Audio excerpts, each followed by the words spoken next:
Muy buenas noches, alumna Mariana. Estamos aquí hoy día reunidos para resolver la sesión número 5, un paz y bien con todos ustedes, rogando que en estos momentos difíciles estemos en un momento de reflexión con la familia, ya que es el único camino, como ustedes saben, la familia, la oración con Dios, mantener la calma y el buen ánimo, y que nada nos puede detener y que vamos a salir vencedores de toda esta enfermedad, de todo este mal que estamos atravesando en el país y en lo que es el ámbito mundial. Pues con ese buen ánimo empezamos hoy día la sesión número 5. No sin antes hacerte recordar que todo lo que hemos desarrollado virtualmente, cuando regresemos a clase, que será de seguro lo más pronto, estaremos reunidos nuevamente. En la clase de razonamiento verbal reforzaremos y daremos las pautas con una serie de ejercicios prácticos para poder incrementar, fortalecer lo que se ha podido desarrollar en estas semanas virtualmente. Bueno, sesión número 5 la llamamos Evaluamos el texto determinando la coherencia entre las ideas empleando referentes textuales. Nuestro indicador es evaluar de manera permanente el texto determinando si se ajusta a la situación comunicativa, si existen contradicciones, digresiones o vacíos que afectan la coherencia entre las ideas. A través de la creación de décimas, no olvides que el valor que estamos desarrollando en este bimestre, estimada alumna, es el valor de la responsabilidad. Con responsabilidad damos inicio a nuestra sesión. Bueno, te estoy presentando dos textos de actualidad acerca de la enfermedad ya muy famosa que se ha hecho en estos tiempos, como es el coronavirus. Vemos que con rojo se encuentra justamente esta expresión, el coronavirus. Nuevamente se repite en el texto el coronavirus. El miedo y el estigma. Vemos que nuevamente esa expresión se repite, el miedo y el estigma. Emergencia de salud, dos veces, importante, importante. En tu casa te invoco a que puedas tomar la lectura correcta de este texto. En la parte inferior encontramos lo que es el mismo texto, pero vamos a ver ahí una pequeña diferencia. El coronavirus, el miedo y el estigma, lo vemos que están siendo reemplazados el coronavirus por el pronombre él, el miedo y el estigma está siendo reemplazado por el pronombre estos. Emergencias de salud está siendo reemplazado por un símbolo que podemos visualizar ahí. Importante está siendo reemplazado por otra palabra, por un sinónimo imprescindible. Bueno, tú te puedes dar cuenta de que existen pequeñas diferencias. Ante estas diferencias nos surge la pregunta, ¿en qué se diferencia el texto número 1 del texto número 2? Bueno, has podido visualizar que el texto número 1 y el texto número 2 tienen el mismo tema. Por ahí no hay diferencia. Pero sí te has podido dar cuenta que existen palabras en el texto número 2 que están reemplazando a las utilizadas en el primer texto. Ahora, la pregunta es, ¿cómo se llaman esas palabras y para qué sirven? Bueno, puedes visualizar en tu monitor que estas palabras se llaman referentes. La pregunta es, ¿son iguales todos los referentes empleados? Bueno, déjame decirte, estimada alumna del primer año de secundaria, que existen más. Pero dado el contexto que estás atravesando el primero de secundaria, simplemente vas a aprender tres, como es la anáfora, la catáfora y la elixis. ¿Qué son los referentes textuales? Bueno, los referentes textuales son las palabras o frases que dentro de un texto aluden a otras palabras en las diferentes oraciones ¿no? o en otros contextos. El referente debe necesariamente concordar en género y número con su antecedente. Eh, por ejemplo, si esa palabra que se ha repetido en un inicio va a ser nuevamente señalada por otra palabra a posteriori o posteriormente en el texto, tienen que tener ambas, la palabra antecedente y la palabra consecuente, tienen que tener el mismo género y tienen que tener el mismo número. Lo vamos a ver en los ejercicios en la siguiente diapositiva. Bueno, la pregunta es, ¿para qué nos sirve estos referentes?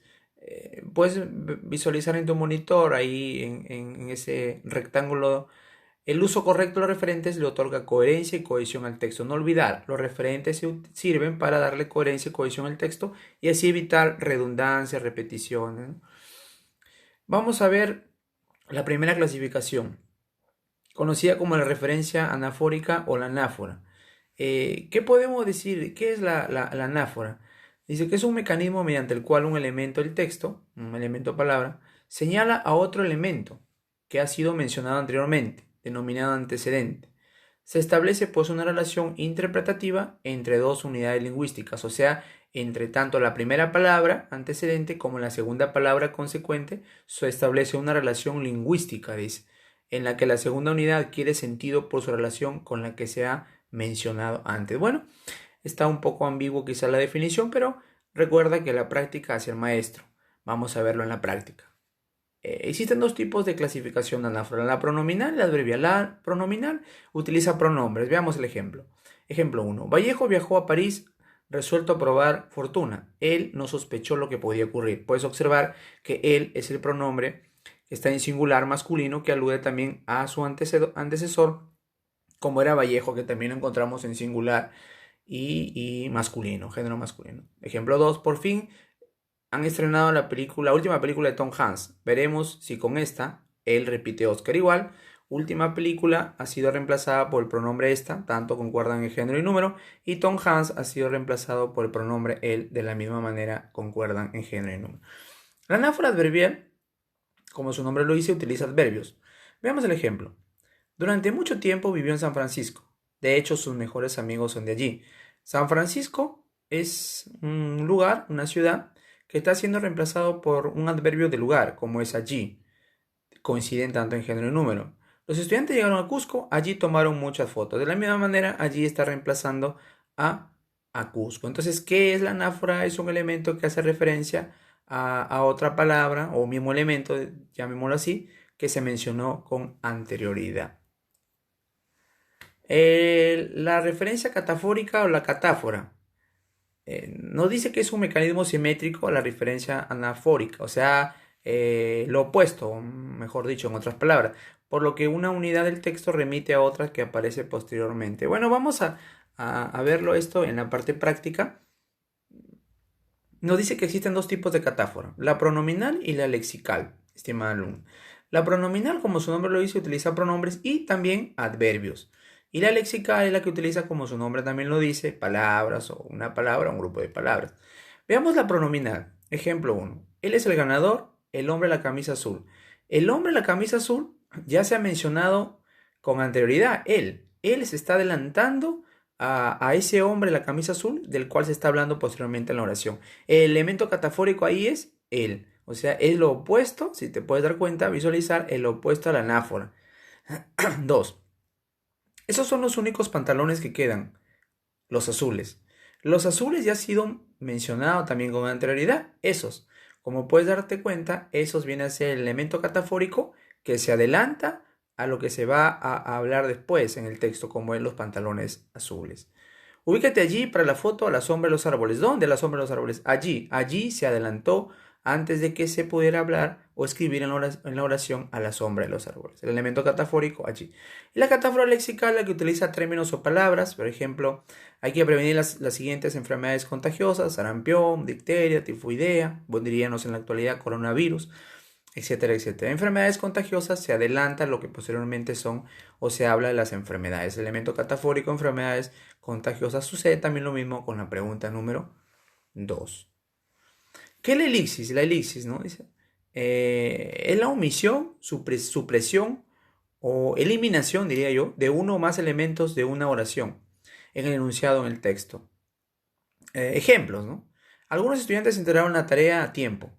Otros, viene el símbolo que nos señala ahí antes de la coma de que se está suprimiendo una palabra, o sea, una elipsis. La entregaron en una semana. ¿Cuál es la palabra que se ha suprimido para evitar redundancia, reiteración? Es estudiantes, por una elipsis. 2. El vuelo hacia Miami despegó a tiempo, pero el vuelo hacia Hong Kong, coma, con una hora de retraso. Igual vemos el símbolo de la elipsis después de Hong Kong. ¿Cuál es el elemento que se ha suprimido? Despegó. Sucede igual con el ejercicio 3 y el ejercicio número 4. Ahora, estimada alumna, te invito a demostrar lo que has aprendido en esta breve sesión virtual. Para ello tienes 3 preguntas que vas a resolver. No olvidar que esto se desarrolla en tu cuaderno. No olvidar que en la ficha tutorial que está adjunto al link del presente video, tienes el ingreso a una evaluación, la cual va a medir los saberes previos de las sesiones de clase que hemos venido desarrollando hasta el momento. Te deseo muchos éxitos. A la vez, nuevamente, un gran deseo para ti y para toda tu familia, esperando estés en paz y bien, en continua oración y juntos vamos a salir de todos estos problemas que estamos viviendo en el contexto nacional y mundial. Recuerda, estimada alumna, que si no quedó algo claro en clase, no te preocupes, siempre con tranquilidad y reflexión. Regresando a clases, que seguro será lo más pronto posible, vamos a reforzar todos los contenidos que hemos desarrollado hasta la fecha. Bueno, un saludo de paz y bien, buenas noches, hasta la próxima.